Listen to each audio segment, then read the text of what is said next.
Bueno, continuamos entonces con la segunda parte de esta clase sobre textos. En esta segunda parte comenzamos o retomamos desde la idea de tramas o secuencias. Voy a agrandar la ficha.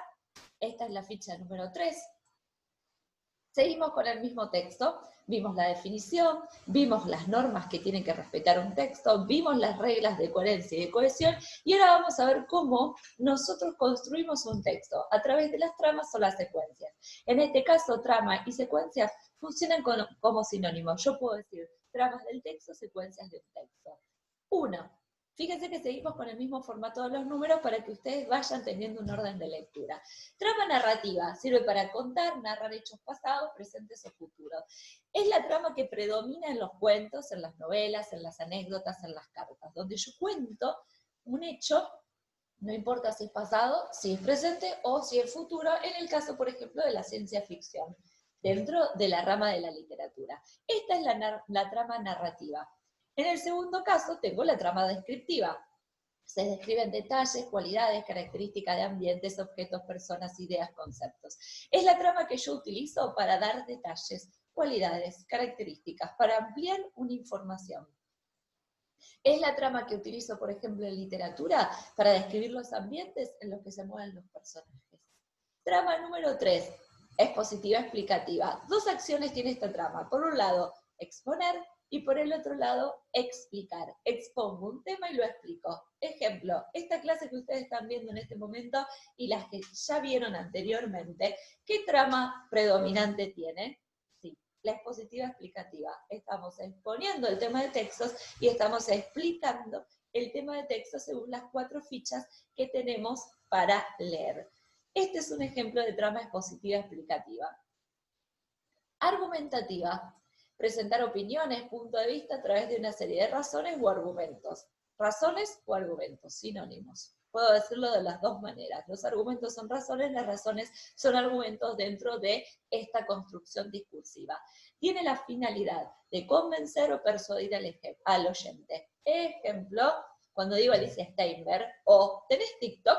Los dos textos que ya trabajamos en el trabajo anterior o en la primera clase que tuvimos presencial de lengua, justamente son 2 textos en los que predomina la trama argumentativa. Se presenta un punto de vista, se lo desarrolla y se lo defiende. La trama dialogal tiene la intención de reproducir textos en estilo directo o cita referida, que vendría a ser el estilo indirecto, que lo vamos a ver en la ficha siguiente. Ejemplo, seguramente habrán visto alguna vez una obra de teatro, un guión teatral, habrán leído un pequeño diálogo en alguna novela o en algún cuento. Bien, esa es la trama dialogal. Y la instructiva, que sirve para dar instrucciones. Les recomiendo un texto de Cortázar, instrucciones para dar cuerda a un reloj.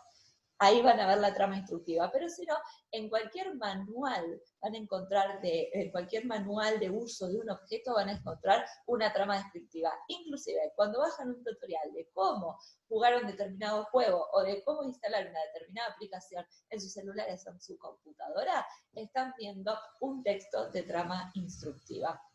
Una leyenda o algo que tenemos aquí abajo, voy a checar un poco el texto para que entre en pantalla.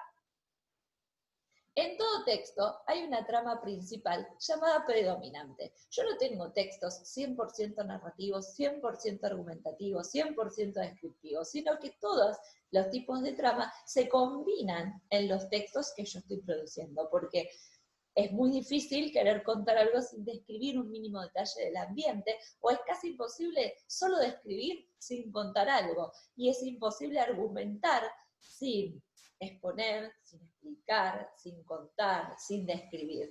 Por lo tanto, yo combino todas las tramas y las secuencias en la producción de un discurso, pero siempre hay una que es la más importante, que tiene que ver con qué intención tengo yo a la hora de crear un texto. Si mi intención es contar un hecho, una historia, la trama más importante, la que va a predominar, es la narrativa, pero voy a utilizar como recurso las otras tramas.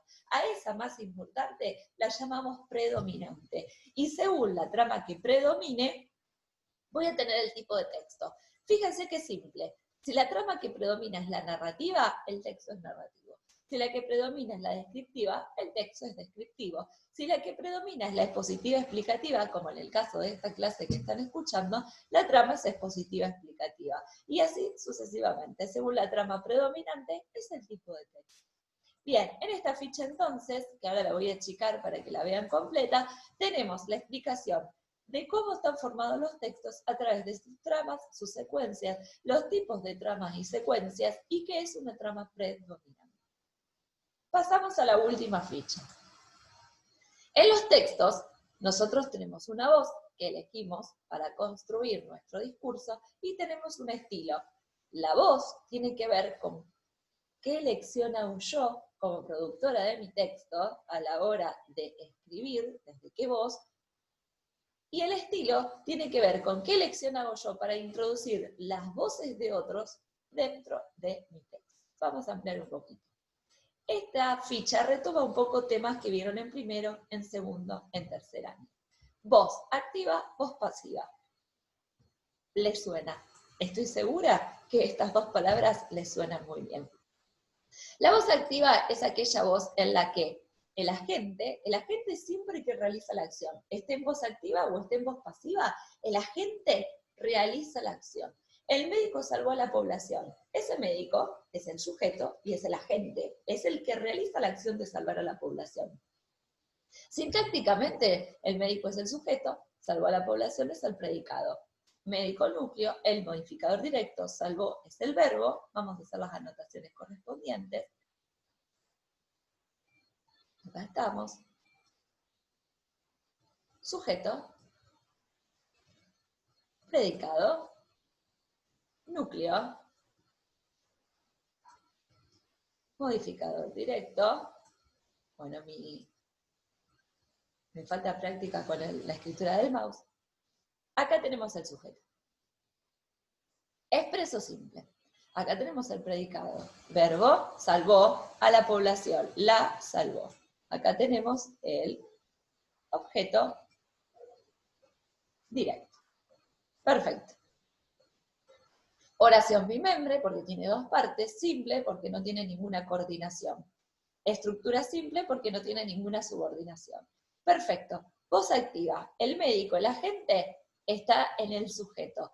¿Qué es lo que me interesa a mí a la hora de construir un texto? No es en sí el análisis sintáctico, que es algo que ustedes vieron en años anteriores para poder internalizar la estructura de una voz, sino que el agente, lo que yo pongo primero, es lo que quiero resaltar. ¿A qué le quiero dar importancia en este titular de diario, por ejemplo? El médico salvó a la población. Titular del diario de hoy. Me interesa resaltar que fue el médico y no el bombero, el policía, el docente, el alumno, el niño, el pequeño, la mujer que salió del súper la que salvó a la población, sino que fue el médico. Y no fue un médico, porque no puse un médico o algún médico o los médicos, fue el médico, ese médico particular. ¿De qué voy a hablar en mi nota? Del médico que salvó a la población. Y toda la noticia va a centrar su atención en justamente el médico. Si yo leo este titular, sé que voy a leer la historia del médico que salvó a la población. Esta es la voz activa. Pasamos, salimos, perfecto. Pasamos a la voz pasiva. Como ustedes podrán ver, vamos a la anotación, clear, right. Perfecto. Como ustedes podrán ver, el médico sigue estando presente en mi voz activa y sigue siendo el agente, porque es el que salvó a la población. Pero titular del diario de hoy, la población fue salvada por el médico. ¿De qué voy a hablar en esta nota? No voy a hablar del médico, sino que voy a hablar de la población. Como ustedes pueden ver, lo que yo pongo adelante es lo que elijo resaltar. Oración en voz pasiva. Sintácticamente se los recuerdo. La población, me fui muy lejos, es el sujeto, que si volvemos al análisis anterior, era el objeto directo. La población, acá tenemos el núcleo, el modificador directo. El objeto directo se transforma en el sujeto. fue salvada por el médico, tenemos el predicado. Por el médico es el complemento agente. Complementa al sujeto, porque es el que realiza la acción. Fíjense que el médico sigue siendo el agente porque es el que realiza la acción y eso no va a cambiar. Lo que cambió es que yo, en lugar de darle importancia al médico, le estoy dando importancia en mi discurso a la población. La voz activa y la voz pasiva es una construcción discursiva. Y fue salvada es la frase verbal pasiva. Salvó era el verbo en pretérito perfecto simple, que en voz pasiva se convierte en frase verbal pasiva. Ser más participio. Por favor, si alguien no lo recuerda, me manda al grupo, no recuerdo la construcción de la frase verbal pasiva, la voz activa y la voz pasiva, y hacemos una clase de voz activa y voz pasiva. Yo quiero que ustedes acá vean que en la construcción de un texto, a quien yo pongo primero en mi titular o en mi oración, es a quien yo deseo destacar. ¿De qué voy a hablar en esta noticia? ¿La población fue salvada por el médico? ¿Qué población fue salvada por el médico? ¿Cuáles eran las características de esa población? ¿Por qué estaba siendo diezmada? ¿Qué necesidades tenía y cómo el médico la salvó? Pero en sí, el acento va a estar justo en la población y no en el médico, como estaba en el titular anterior. Bien, borramos nuestras anotaciones. Nos vamos entonces a estilo. Directo y estilo indirecto. ¿Cómo yo decido introducir las voces de otros en mi texto? De dos maneras. O hago una cita directa, quiere decir que hago una cita exacta o literal de lo que otro dijo. Ana, quiero llegar a casa. El médico dijo en mi nota anterior, la población necesitaba de una ayuda sanitaria. Perfecto, copié tal cual en mi texto lo que la voz, la persona, el personaje está diciendo. O puedo referir, por eso se llama cita indirecta o referida, puedo referir lo que otro dijo. El médico dijo que la población necesitaba una ayuda sanitaria. Ana dijo que quería llegar a su casa. Y ahí tengo dos maneras de armar un estilo a la hora de introducir las voces de otros a mi texto, el estilo directo o el estilo indirecto, referido o la famosa paráfrasis. Hablamos de paráfrasis en una forma, una frase que reemplace, bien, perfecto. Yo puedo parafrasear también las palabras de otros, es decir, construyo frases que significan lo mismo que el otro digo que son de otros, pero también las parafraseo. Dos maneras, entonces, de introducir las voces, de manera directa o de manera indirecta. Nos vamos abajo en nuestra última fichita y fíjense qué dice. La voz puede ser activa o pasiva y tiene que ver con cómo decido contar el hecho y a qué le doy relevancia. Y el estilo tiene que ver con la manera en que reproduzco la voz de otro en mi discurso.